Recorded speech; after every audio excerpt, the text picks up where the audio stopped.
Welcome to Tax Smarts Unlocked, the podcast for individuals and small business owners looking to conquer the tax landscape with confidence. Hosted by seasoned tax professional David Robson of Premier Tax and Business Services, each episode is packed with insightful advice on proactive tax planning to help you navigate the complexities of tax laws. Here's your host, David Robson.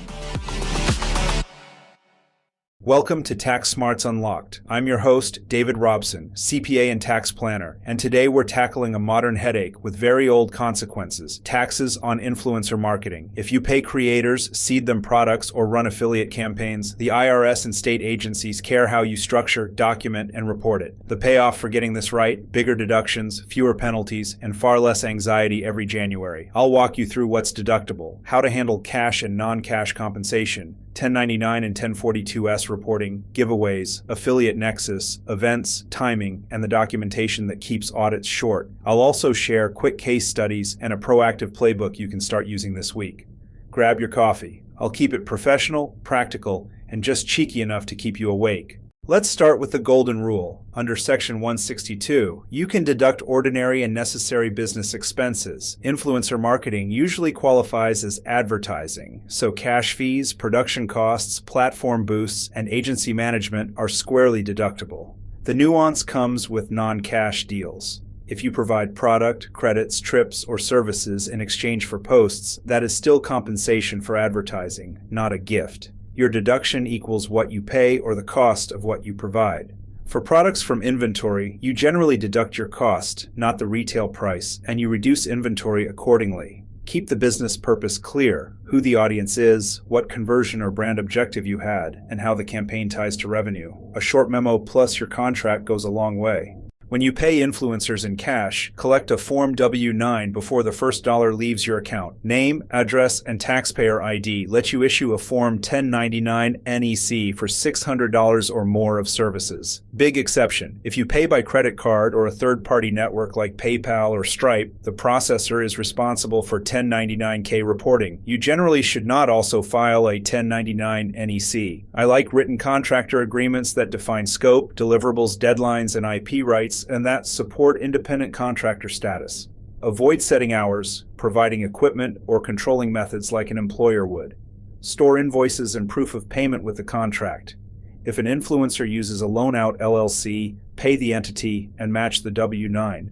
Non-cash compensation trips up the best teams. If you give someone a $900 camera, a $2,200 apparel bundle, or a 3-night resort stay in exchange for content, the influencer has taxable income equal to fair market value, and you usually must issue a 1099 NEC showing that amount. How do you determine fair market value? Use your actual selling price, a contemporaneous price list, or third-party quotes for travel and lodging. Document the calculation and attach it to the invoice or contract file. Then record an advertising expense and, if applicable, reduce inventory for your cost. Note: discounts and courtesy gifts sent with no expectation of services are different, but if you ask for deliverables, it's compensation, full stop.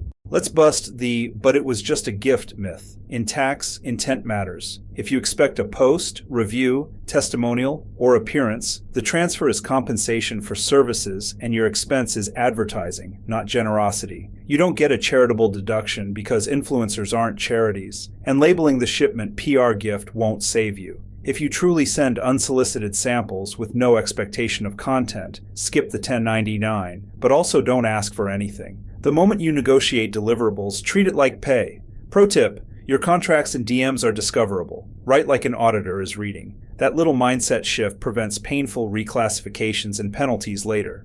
Inventory adds 2 wrinkles. First, when you ship product for an influencer campaign, book advertising expense for your cost basis and reduce inventory. Don't deduct retail value. Second, many states impose use tax when you remove items from inventory for promotional purposes within the state. Even if the product wasn't sold, you used it, so the state wants its cut. Track where items are shipped and coordinate with your sales tax filings to self-assess use tax as required. If you distribute from a third-party warehouse, confirm which state's rules apply. A simple SKU level log, date, quantity, campaign, state will let your accountant compute, use tax, and support deductions cleanly. Giveaways delight followers and attract auditors. If a winner receives prizes valued at $600 or more in a calendar year, you generally must issue a 1099 MISC to the recipient. Get a Form W-9 before you announce the winner, not after the confetti falls. Spell out in your promotion terms whether you or the influencer is the payor. Whoever provides the prize is typically responsible for information reporting. If multiple sponsors contribute, pick one payor and coordinate. Track fair market value and shipping separately. For smaller prizes, no 1099 is required, but the income is still taxable to the winner. Build tax language into your landing page and DM scripts to avoid unpleasant surprises. Affiliate programs are straightforward if you track them well.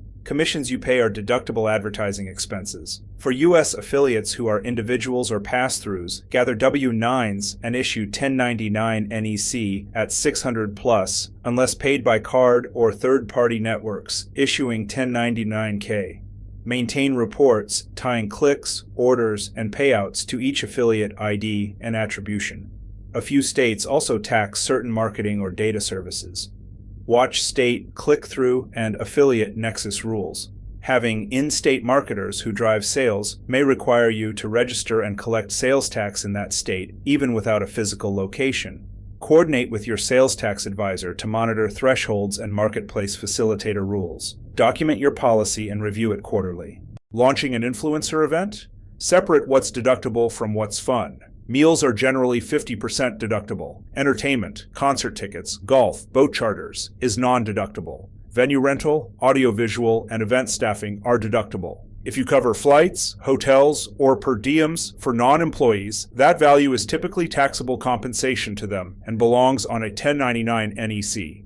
Spell this out in your agreement so there are no surprises. If your team attends, track business purpose agendas to support the meal deduction. Capture attendee lists, menus, and receipts. For swag bags, treat items like any other non-cash compensation when they're tied to deliverables. Good cost coding up front saves you from year-end guesswork and missed deductions. Working with international influencers adds a different alphabet. For individuals, collect Form W-8-BEN. For entities, W-8-BEN-E. Determine where the services are performed. If a non-resident performs services physically in the United States, the income is U.S. sourced and generally subject to 30% withholding unless a treaty reduces it. Example, a UK creator filming in New York triggers withholding and reporting on Forms 1042 and 1042S, not a 1099. If all services are performed outside the U.S., the income is typically foreign sourced and not subject to U.S. withholding, but keep the W-8 to document status. Add sourcing clauses and collect travel itineraries for cross-border shoots and potential treaty claim steps too.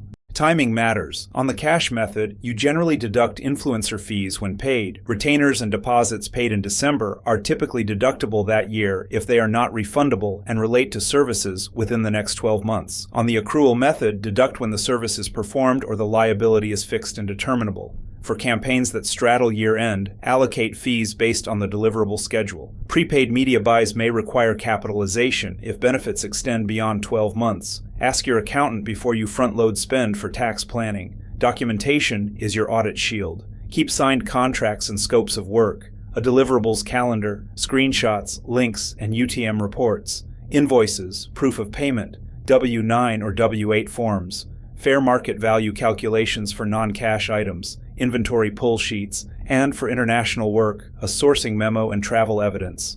Centralize this in a shared folder by campaign. Information reporting is deadline-driven. Forms 1099, NEC to recipients, and the IRS are due January 31st. Form 1099, MISC for prizes is also due January 31 to recipients, and, for most e-filers, to the IRS. If you file 10 or more information returns in total, across all types, you must e-file. For non-resident payees, Forms 1042S and the 1042 filing and deposit schedule applies. Common pitfalls: paying without a W-9, mislabeling compensation as gifts, failing to assess use tax on giveaways, over or undervaluing non-cash compensation, issuing 1099 NEC for payments made by card or PayPal, missing January deadlines, and ignoring affiliate-driven sales tax nexus. Build a month-end checklist to catch these before they snowball.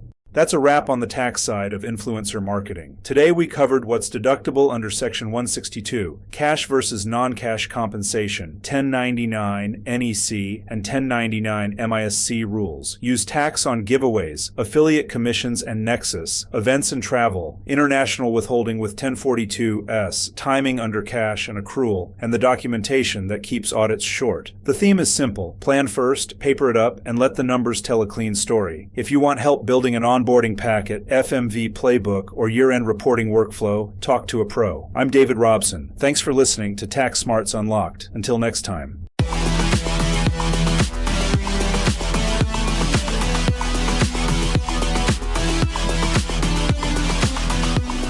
Thank you for joining us on Tax Smarts Unlocked, the ultimate podcast for individuals and small business owners ready to conquer the tax landscape with confidence.